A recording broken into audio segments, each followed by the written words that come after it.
वंदे मातरम का विषय क्या समाजवादी पार्टी को इम्पोर्टेंट नहीं लगता है? क्या ये देश से जुड़ा हुआ विषय नहीं है?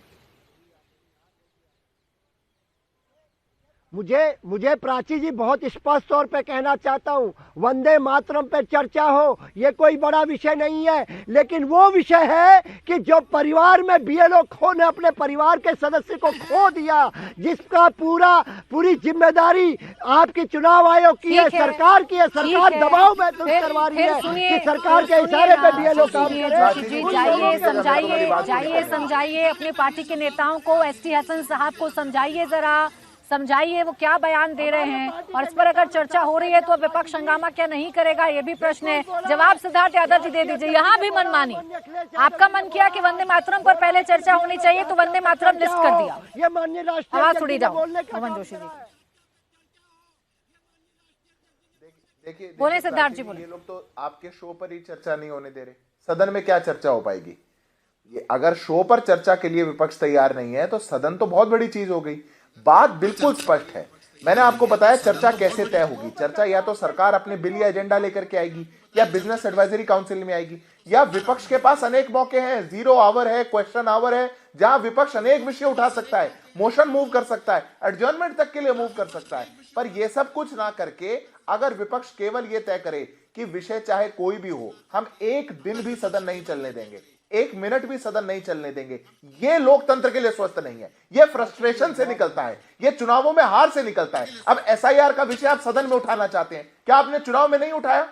चुनाव में आपने उठाया, जनता ने आपको जवाब दिया। सुप्रीम कोर्ट में आपने नहीं उठाया, सुप्रीम कोर्ट में आपने उठाया और सुप्रीम कोर्ट ने आपको जवाब दिया। पर अब आप कहेंगे कि नहीं, मैं तो संसद को भी हॉस्टेज बना लूंगा, मैं संसद को भी डाका डाल के बैठ जाऊंगा, इस संसद में कोई चर्चा नहीं कर सकता। यह लोकतांत्रिक तरीका नहीं है। लोकतांत्रिक तरीका है कि आप जनता से जुड़े हुए विषयों पर चर्चा के लिए सहभागिता दिखाइए, उसमें अपने जनता से जुड़े हुए विषयों को उठाइए, जो बिल चर्चा के लिए आ रहे हैं उन पर बात करिए। हम कहां कह रहे हैं कि हम तय करना चाहते हैं? जितना समय विपक्ष को मिलता है वो तो कोई नहीं छीन सकता।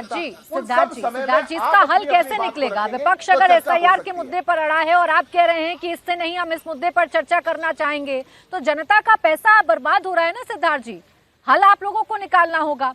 विपक्ष अगर कैसा कह रहा है कि हम एसआईआर पर चर्चा करना चाहते हैं तो बैठिए ना विपक्ष के साथ, हल कीजिए, चर्चा करके खत्म कर दीजिए। प्राची जी, मैं बड़ी विनम्रता के साथ हाथ जोड़ करके कहता हूं, हम हर हल निकालने के लिए तैयार हैं। हम विपक्ष के साथ हर चर्चा के लिए भी तैयार हैं। सदन को चलाने की जिम्मेदारी सरकार की है, कुछ जिम्मेदारी तो विपक्ष की भी होगी। अगर हर चर्चा के बाद भी, हर फोरम के बाद भी विपक्ष इस बात को तय कर ले कि मैं नहीं चलने दूंगा, क्या कर सकता है सत्ता पक्ष? आप मुझे बता दीजिए, क्या कर पाएंगे आप?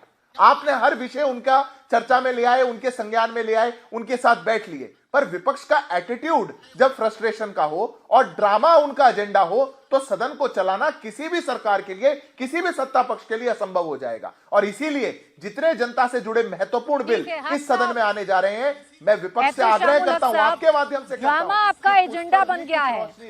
दरअसल जो हार की बौखलाहट है इंडिया ब्लॉक में, वो संसद के अंदर नजर आ रही है।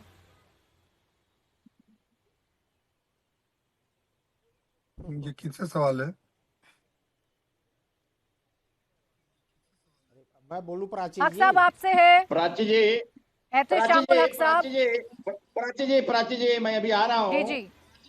हमारे आदरणीय प्रधानमंत्री जी ने कहा कि बिहार से होकर करके गंगा जो है पश्चिम बंगाल की ओर जाएगी, तो ये समझ लिए पश्चिम बंगाल में यहाँ ज्वार भी होता है, भाटा भी आता है, यहाँ उल्टी गंगा बहती है। और यहाँ मोदी जी की नाम की कोई भी समझ लिए यहाँ ये नहीं है, यहाँ सिर्फ ममता बनर्जी का नाम का ये चलता है। और बंगाल के अवाम, बंगाल के जनता एक ही भूल, कमल की फूल पर कभी विश्वास नहीं करती है। यहाँ की जनता जो है घास के ऊपर जोड़ा फूल, जिसके सर्वे सर्वा हमारी ममता बनर्जी है। यहाँ कभी भी जाति के आधार पर यहाँ वोटिंग नहीं होती है। बंगाल की जनता बहुत शिक्षित है। यहाँ हमारे नेत्री ममता बनर्जी जिस हिसाब से आज तकरीबन 14 साल कंप्लीट होने के बाद 15वां साल में हम लोग कदम रखा है। अच्छा, और आने वाले 2026 में विलय आपने अपनी राहें जुदा कर ली है क्या एहतेशामुल हक साहब? इसीलिए आपने अपनी राहें जुदा कर ली है क्या? अरे सुनिए ना, मुद्दा एक उठाएंगे, एसआईआर पर हंगामा करेंगे, एसआईआर पर चर्चा की मांग करेंगे, लेकिन एक साथ एक बैठक में शामिल नहीं होंगे। क्यों नहीं गए आज टीएमसी का कोई भी नेता इंडिया ब्लॉक की बैठक में? सब ठीक है ना?